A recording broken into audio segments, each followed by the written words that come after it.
Yo, what's up guys, welcome back to another video. This is a reaction to Johnny Harris, and it is "The Deep State is Real, Here's Why It Matters."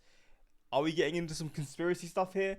I mean, it's on the lines of that, but I'm here for it. And you know what, I've not done a video like a reaction like this for quite a long time, so I thought it's only right to do a reaction now where we're looking into, I guess, things that most people are interested in, most people like have some sort of knowledge on. But in terms of the deep state, I just feel like, from what I know, they're like, are they like the people in control?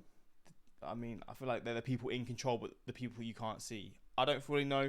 I mean, it's not stuff that I'm going to be honest, like I don't know much about it at all. So I can't say I'm here coming into this knowing what this is going to be talking about and stuff like that. I'm just here to see what's going on. But yeah, hopefully you're going to enjoy. Let me know your thoughts on this. Links also in the description to my Patreon, where you can see reactions that I can't post to YouTube. And yeah, let's check this out and learn about the deep state and I guess what it does. Is this what Edward Snowden was on about? I think it might be. I can't fully remember, but I feel like this is what he was sort of mentioning before he basically got kicked out of, or not kicked out of the US, basically forced out of the US because he was going to get arrested. And I guess if you're going to arrest him for something like that, it's going to be for a long time. And yeah, he got out of there as quick as possible. But yeah, let's learn about this and see what's going on. If you want to seal the border, vote Trump.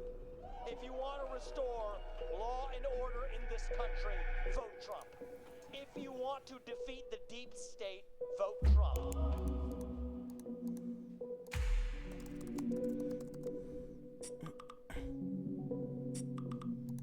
Hey Johnny. Hey Pachi. I'm having a really hard time wrapping my head around this story, I must Yeah. admit. And this concept of deep state has been so, I think, poisoned by politics and Trump sort of using it for everything that he doesn't like. And it kind of makes it hard to approach it earnestly. But I think we have to keep digging. Like, think there's something here. Is the deep state real? Is the deep state real?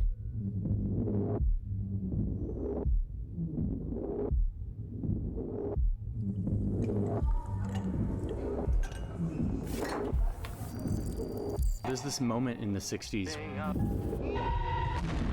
where you really like see how this actually works, like where power really is. To the height of this moment where the US and the Soviet Union are in this like massive staring contest. There's nuclear weapons involved. Everyone thinks the entire globe could be wiped out in this conflict. And Cuba is centered right in the middle of it all, right off the coast of the US, but they're on the Soviet side of the conflict. The US at this point wants nothing more than to snatch Cuba, to make it their own, and they've been trying to kill Fidel Castro a million different ways. They're looking for an excuse to invade. And to push back on all of this, the Soviets actually start shipping nuclear weapons to the island.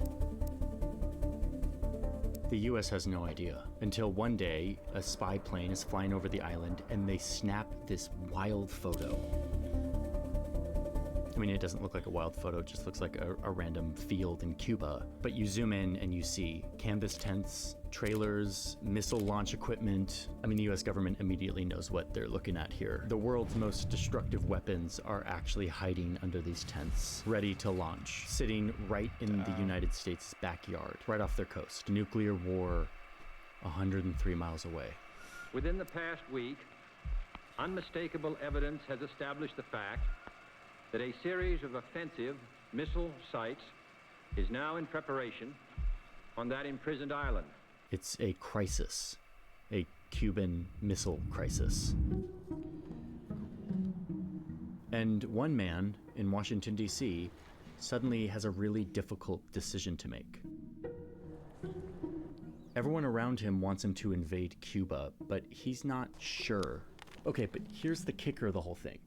Instead of stay at work that night and like figure out this crisis with his advisors, Kennedy gets in a car and travels across town to like a cocktail party. He came here to a house in Georgetown, the home of Joe Alsop, one of the nation's most influential newspaper columnists. It was the eve of nuclear war, and the President of the United States kept his dinner date in Georgetown. And the reason why is because at that party were the people he trusted, the people who really had power in Washington during that time. Most of them lived here, in this neighborhood, many of them side by side, all within a few blocks. William Colby, the Far East chief of the CIA. He would later become the director of the agency. Chip Bolin, a former ambassador to the Soviet Union. Alan Dulles, who, boy, Alan Dulles, where to even start? He's the CIA's longest running director, and he lived right here in They all lived very close to each other. Is this sort of leading into what it's about? Georgetown. Frank Wiesner, one of the founding officers of the CIA. He lived just 6 blocks away. Felix Frankfurter, a Supreme Court justice, just a couple minutes walk away. And Kennedy himself had a house in this neighborhood. The reason JFK kept his date in Georgetown that night was because this is where power in Washington was. On the other side of town from the Capitol building, the seat of American democracy. The decisions were being made here by unelected men who had an immense amount of secret power. These were powerful men who were not elected or accountable. And at this point, they had become drunk on the worst kind of power, the secret sort of power that corrupts, the kind of power that our founders sought to check and balance with all of their founding documents. But here in Georgetown, it had moved beyond anything the designers of the country could have predicted, into a shadowy, separate part of our government, a deep state that was actively blackmailing the Congress and working to undermine the President of the United States, and being horrifyingly successful at it. Unelected deep state operatives who defy the voters to push their own secret agendas. You take on the intelligence community, they have 6 ways from Sunday at getting back at you. So even for a practical, supposedly hard-nosed businessman, he's being really dumb to do this. As far as I know, we don't engage in assassinations and kidnappings and things of that kind. I do think there has to be serious questions raised about some of the foreign policy blunders that this country has had over the last 20 to 25 years. There's some truth in the idea that there is an ongoing group of people who continue the work of government as administrations come and go. Is it possible for these entities to go rogue? Absolutely. Was the agency involved in the kind of domestic surveillance that has been portrayed in the news reports? My feeling is that it has not. Okay, I'm doing this. The deep state. Is the deep state real? And if so, what is it? Before we do that, I want to take a moment to say thank you to our sponsor. NordVPN is a longtime sponsor of our channel. Secure that bag. Let's just get to the... How do you get this little cheeky discount? Let's see. Password manager. You can get this together with NordVPN if you choose the complete plan at checkout. So thank you, NordVPN. There's a link in my description. It's nordvpn.com/JohnnyHarris. When you click the link, it helps support the channel, but it also gets you in on a nice big discount and 4 extra months of free NordVPN when you sign up for a 2-year plan, and a 30-day money-back guarantee. And you can start using NordVPN today at a discount. Thank you, NordVPN, for sponsoring today's video. You know what to do. So, we ready, Nick? We're good. Okay, sweet. Podgy, are you on the board over there? I hear what you're saying. Okay, if you can hear us. I really want this. Could you start by introducing yourself, who you are, and what you do, and what your relationship to this topic of the history of the CIA is?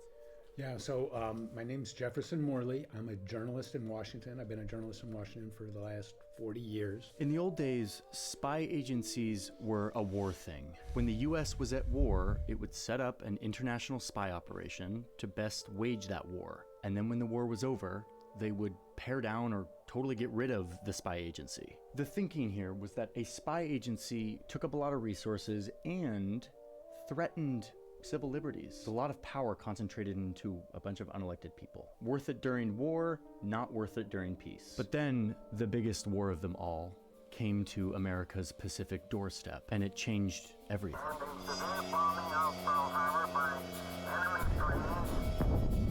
And so Roosevelt now has a license, more of a license to do what he wants. And one of the first things he does is consult with a man named Bill Donovan. Wild Bill, a corporate Wall Street lawyer who was obsessed with the power of intelligence. Donovan had very strong opinions, and he said, you need a wartime intelligence service. You're going to war. Wild Bill Donovan would be in charge of the Office of Strategic Services, or OSS, a centralized intelligence agency that would be given immense power to do whatever it took to keep our people safe and to keep our team on top. This was the birth of modern intelligence, a euphemism for spying and lying and cheating and deceiving and sneaking and breaking, coercing, dividing, and conquering.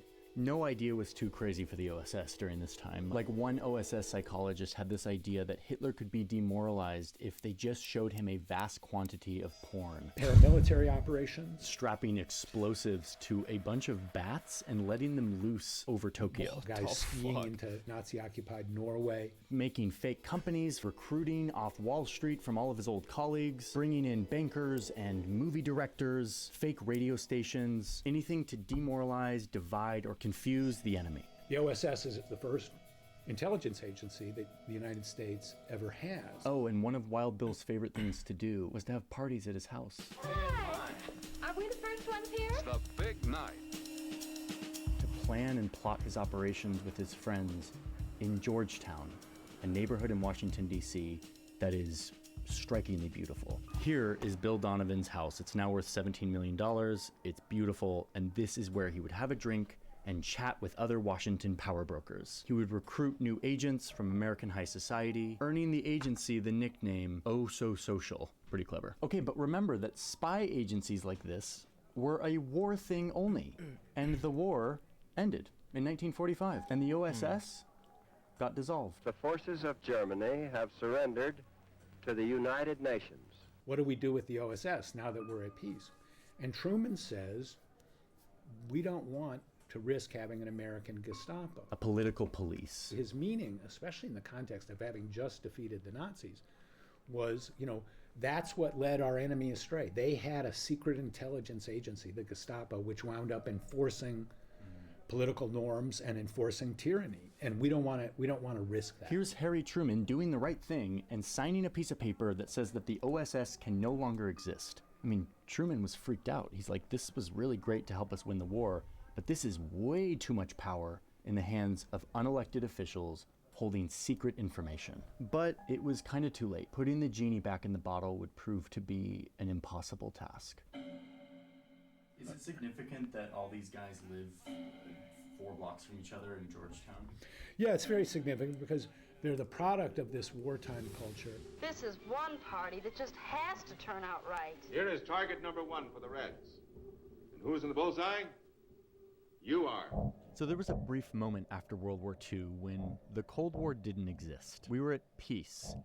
But then, almost immediately, tension started to rise between these two great empires that had been allies to defeat the Nazis, but were now skeptical of each other. And senators were suddenly declaring that it was impossible to know where war begins and where it ends. The Soviet Union and its agents have destroyed the independence and democratic character of a whole series of nations in Eastern and Central Europe. And this is when all the intel people that had run the OSS, many of them who lived in Georgetown, by the way, start calling for the resurrection of the OSS, a centralized intelligence agency that we can use to fight this new global war with the Soviet Union. But no, say a bunch of other lawmakers, the Constitution wasn't designed for us to put so much power in the hands of men who are doing secret things. Doing this will result in a police state run by power-grabbing bureaucrats.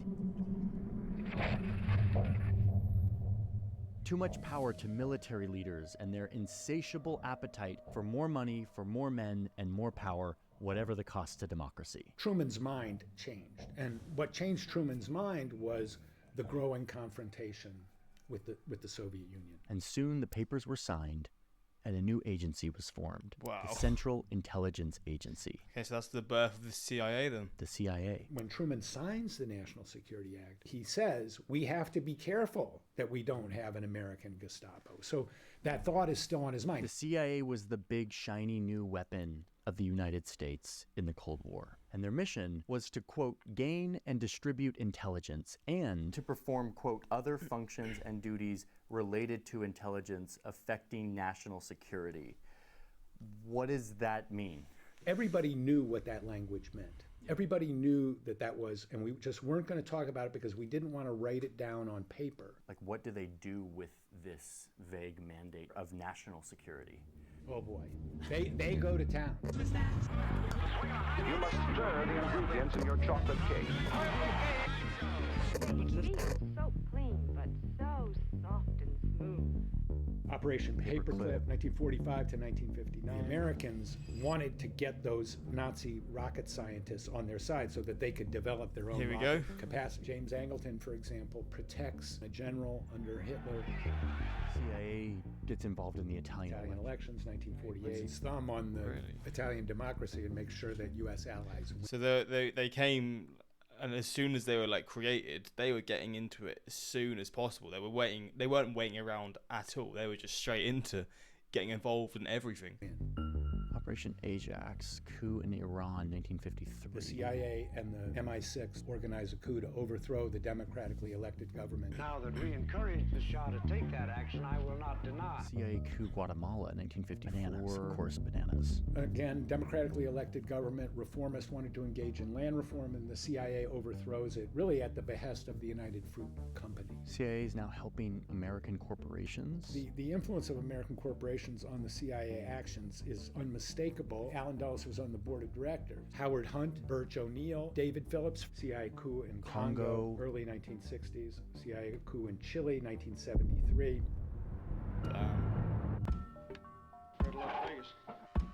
The assassination operation against General Schneider in 1970 is coordinated with Kissinger's office. Thank you. Nice to see you all. Mind control experiments, MK Ultra. In 1950, the CIA launches. So is this where we're getting into the stuff that Edward Snowden, like, I guess he leaked all of this stuff really, but this is the stuff that I feel like I remember being like the stuff that he leaked and like the stories that he found, and then this is what ended up getting him in all the trouble that it got him in. It's a massive program to develop means of controlling people's minds. Some 40 U.S. academic institutions were involved in this kind of LSD research. to people without their permission. Can we develop a truth serum, dosing somebody with LSD 60 times in a week?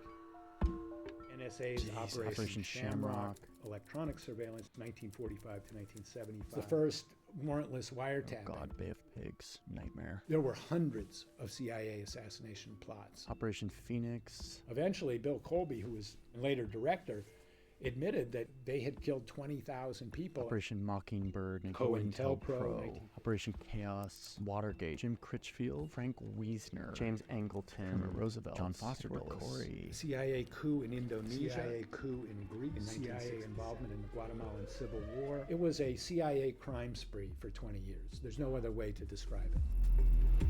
So by the 1970s, the CIA is this powerful, well-funded machine of intelligence that is doing a lot of secret things all around the world. They start blackmailing lawmakers to scare them away from investigating them and reining them in. These agencies had harmful personal information on lots of people. When I was doing my Angleton book, a guy told me one day when he went to meet Angleton, Angleton quoted back to him what he had said to his wife in bed the night before.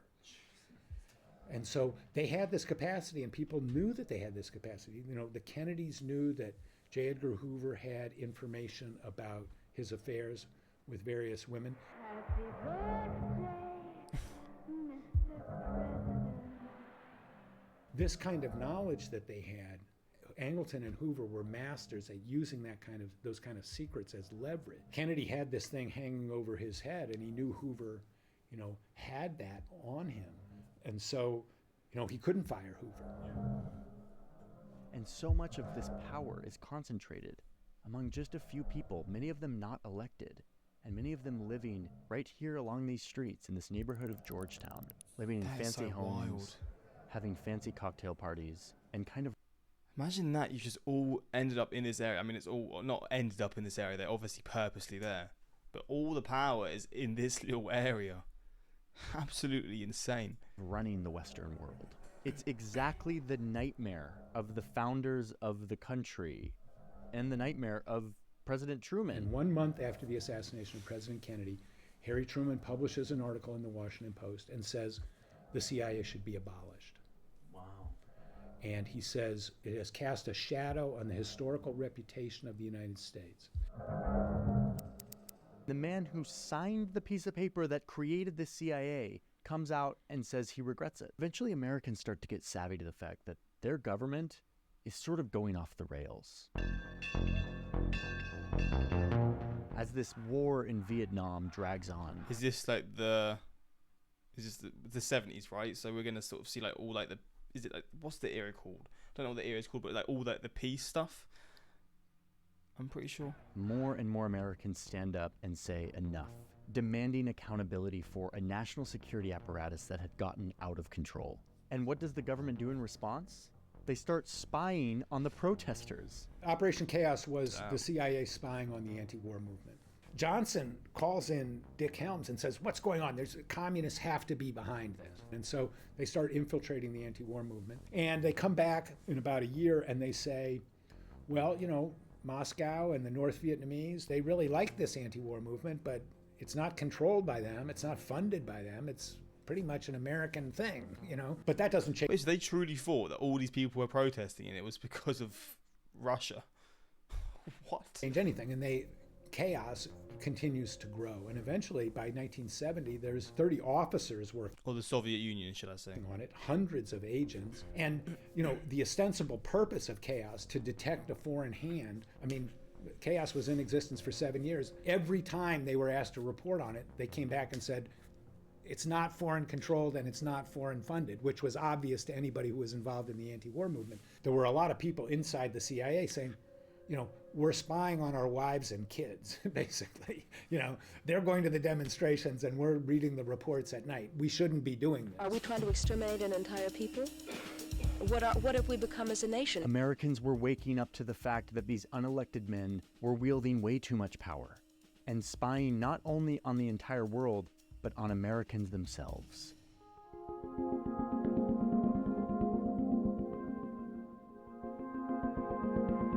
We have been victimized by excessive secrecy, not only with respect to the failure of the Congress in the past to exercise proper surveillance over intelligence activities, but also excessive secrecy has created this kind of mischief within the executive branch.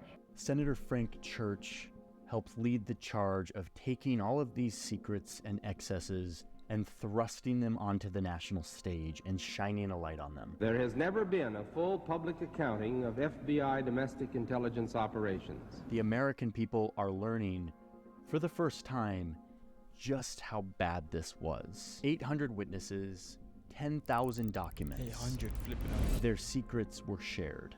CIA, FBI, NSA, assassination plots. Does this pistol fire the dart? Yes, it does, Mr. Chairman. When it fires silently?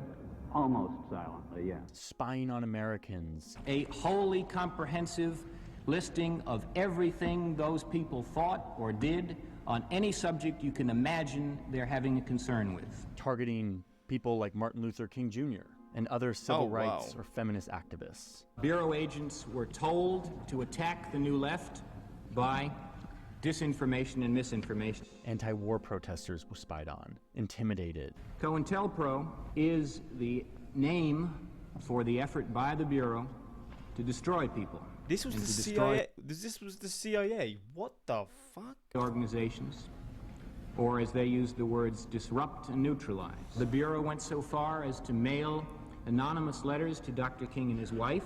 King, there is only one thing left for you to do. You know what it is. You have just 34 days in which to do it. You are done. That was taken by Dr. King to mean a suggestion for suicide, was it not? That's our understanding, Senator. Holy shit. The CIA's LSD mind control experiments were also detailed to the public.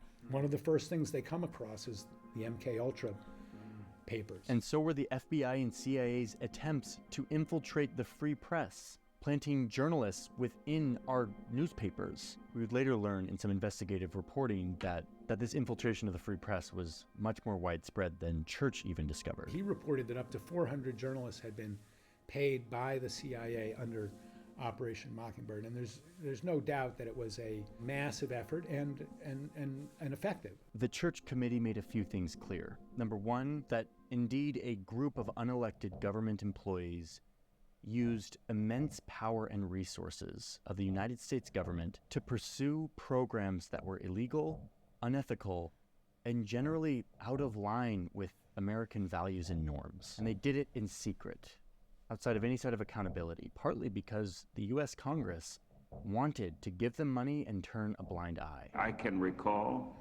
members of Congress who recoiled from responsibility of knowing what was happening. Members of Congress who said, "Don't tell me, I don't want to know." I think that is an indictment of the Congress, just as severe as any indictment which is labeled against any of the intelligence community. When Dulles wanted to get approval for the CIA budget, all he had to do was take a top-line number to the chairman of the Senate Armed Services Committee, and he would say, "This is what we want for this year." And the chairman of the Senate Armed Services Committee would say, "Okay, that's what you've got, and please don't tell us anything about what you're doing with it." And so there was no internal challenge to this world of CIA people. But here's the other thing that is so crucial here, which is that when you listen to these hearings, you see people who thought they were doing the right thing, who thought that they were doing what they needed to protect the country during a very scary time. After a 30-year period, all of a sudden you woke up one morning and here was this creature that had been created that no one along the line had ever really contemplated.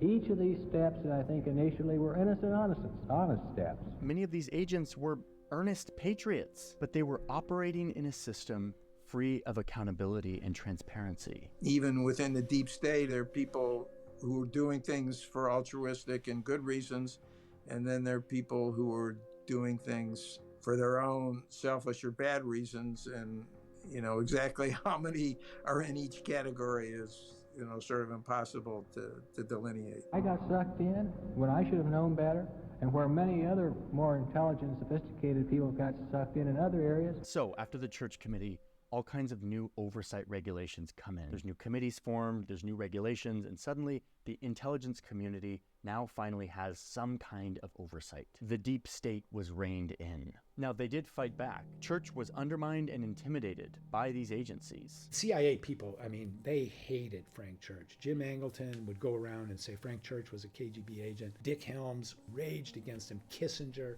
They couldn't believe that U.S. intelligence was being opened up. On the other hand, Americans were like, oh my God, this is what was being done in our name. But overall, this is a story of American democracy doing what it's supposed to do, rein in the worst impulses of humans with power, and in the process, avoiding disaster, at least for a few decades. One of you is about to be elected the leader of the single most powerful nation in the world. Have you formed any guiding principles for exercising this enormous power? When it comes to foreign policy, that'll be my guiding question. Is it in our nation's interests? Peace in the Middle East is in our nation's interests. Having a hemisphere that is free for trade. Some very, very sketchy details reaching us here at Sky Centre. Important enough to bring to you now. Stay here. A new threat.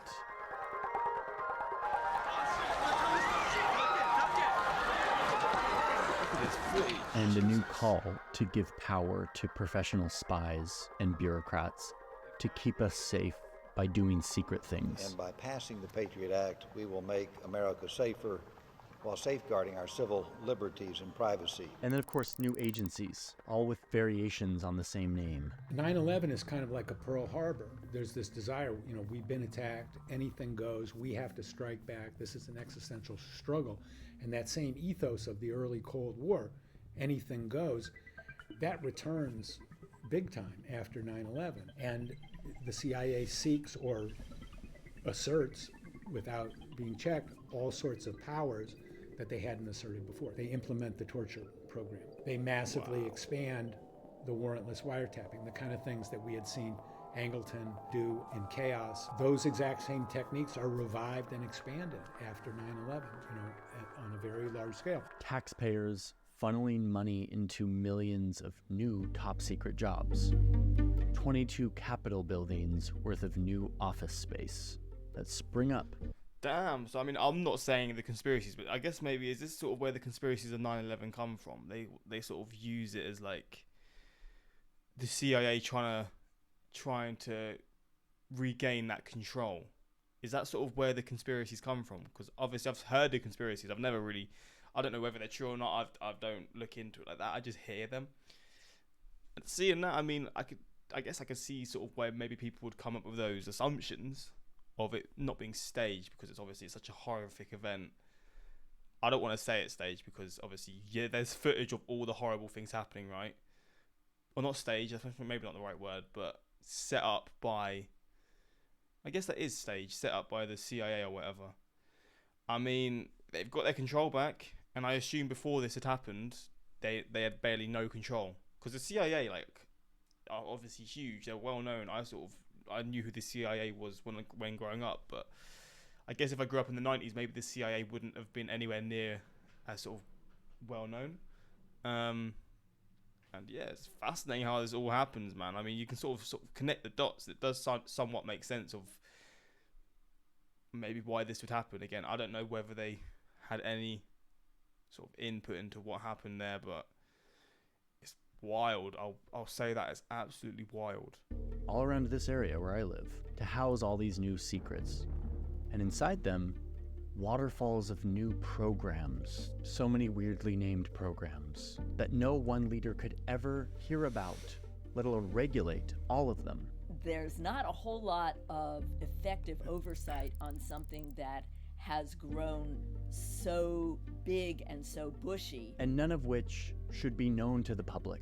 That is, until someone who's worried that history is repeating itself decides to spill the beans. Breaking news this evening is the identity of the man who sent the Obama administration into defend and explain mode this week. His name is Edward Snowden. He's an American former CIA employee and computer technician. Today he worked in the CIA. I didn't know that. Oh my days. I thought he was just a hacker. This is my knowledge on the situation. I didn't even know he was in the CIA. I just thought he's got the files or somehow he's got proof of it and shared it. But flipping hell, this is even crazier to me. He came out as the leaker of classified NSA documents that spell out a secret. And we all kind of wonder, what if we actually need this now? What if we need all these dark windows and top secret PowerPoint decks where they design how they're going to spy on us? What if our safety relies on what happens inside of all these buildings? So we keep funding them. But in doing so, we must at least acknowledge what we're doing here. We are trading a portion of our freedom in exchange for a sense of security. And in the process, we're creating and feeding kind of a new branch of our government power. One that operates outside of this elegant triangle that the founders constructed to trip up the corrupting forces that run the risk of always possessing men with secret power. Most everybody agrees that there's overclassification. There's way too much information that's classified, but information is power, and the fewer people that have it, the more power the people that do have it have. And the result is that when the most powerful man in the world arrives to the most powerful house in the world, promising to rein all of this in, to rein in the excesses, he actually finds that he can't. He's not able to change much of it. Instead, he sits there and watches much of the things that he critiqued grow under his watch. The thing that he's supposed to control, he finds he doesn't have that much control over. These targeted strikes against Al-Qaeda terrorists are indeed ethical and just. Secrets keep us safe, but secrets also degrade this delicate thing that we have called democracy and accountability. That is, until we save ourselves from their everlasting, seductive pull. The United States must not adopt the tactics of the enemy. Means are as important as ends. Crisis makes it tempting to ignore the wise restraints that make men free. The fact that Snowden is seen as a traitor is criminal. Feels like no one involved in making this video is suicidal disclaimer is in order. Those who exchange freedom for safety deserve neither. Remember, Johnny is not suicidal. Well, I never expect Johnny to actually talk about this. I mean, this was wild, man.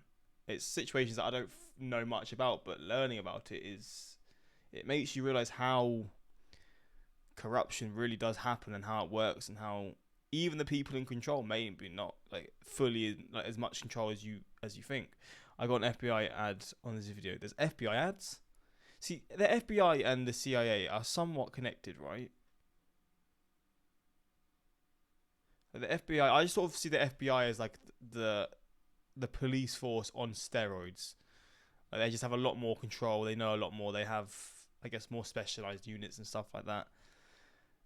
Maybe I'm a bit wrong with that. Or maybe the FBI is the same, but it's more focused within the US, and the CIA is focused out of the US. I've done reactions to the differences before, but it was a long time ago. But let me know your thoughts on this. I assume a lot of you will have a lot of things to say. Maybe you disagree, or maybe you have like things that you feel like this didn't fully go into. But damn, man, the world is a sketchy place. But yeah, let me know your thoughts, and until next time, like, subscribe.